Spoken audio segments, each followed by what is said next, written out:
Place for a Third by Robert Frost. Read by Frank Blissett. Nothing to say to all those marriages. She had made 3 herself to 3 of his. The score was even for them, 3 to 3. But come to die, she found she cared so much. She thought of children in a burial row. 3 children in a burial row were sad. 1 man's 3 women in a burial row somehow made her impatient with the man.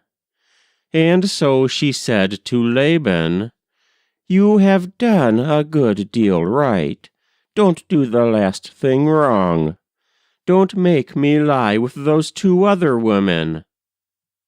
Laban said, no, he would not make her lie with anyone but that she had a mind to, if that was how she felt, of course, he said. She went her way, but Laban, having caught this glimpse of lingering person in Eliza, and anxious to make all he could of it with something he remembered in himself, tried to think how he could exceed his promise and give good measure to the dead, though thankless. If that was how she felt, he kept repeating. His first thought under pressure was a grave in a new boughten grave plot by herself, under he didn't care how great a stone. He'd sell a yoke of steers to pay for it. And weren't there special cemetery flowers, that, once grief sets to growing, grief may rest?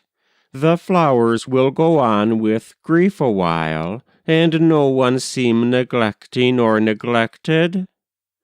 A prudent grief will not despise such aids. He thought of evergreen and everlasting.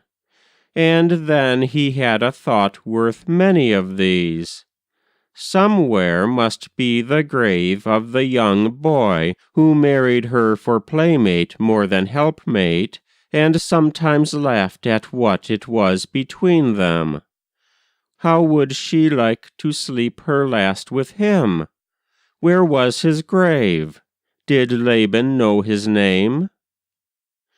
He found the grave a town or 2 away, the headstone cut with, "John, beloved husband." Beside it, room reserved.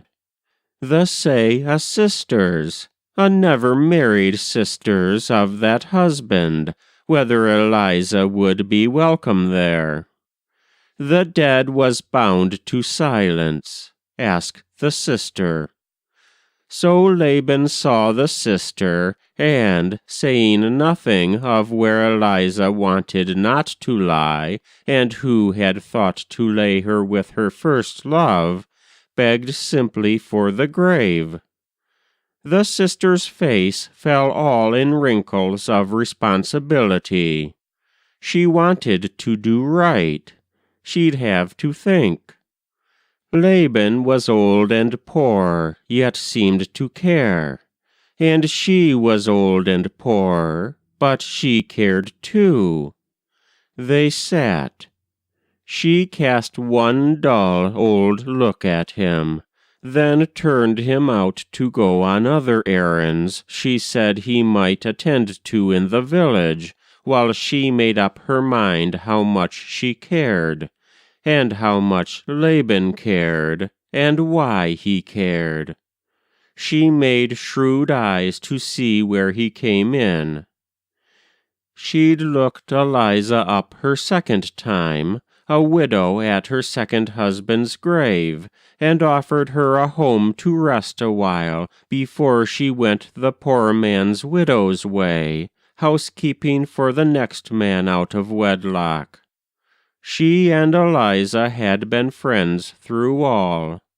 Who was she to judge marriage in a world whose Bible's so confused in marriage counsel? The sister had not come across this Laban, a decent product of life's ironing out. She must not keep him waiting. Time would press between the death day and the funeral day. So when she saw him coming in the street, she hurried her decision to be ready to meet him with his answer at the door.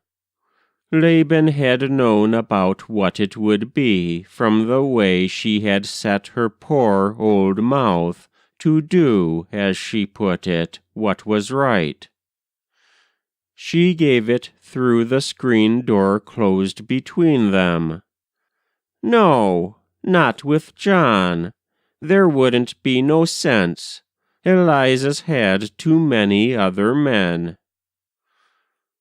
Laban was forced to fall back on his plan to buy Eliza a plot to lie alone in, which gives him for himself a choice of lots when his time comes to die and settle down.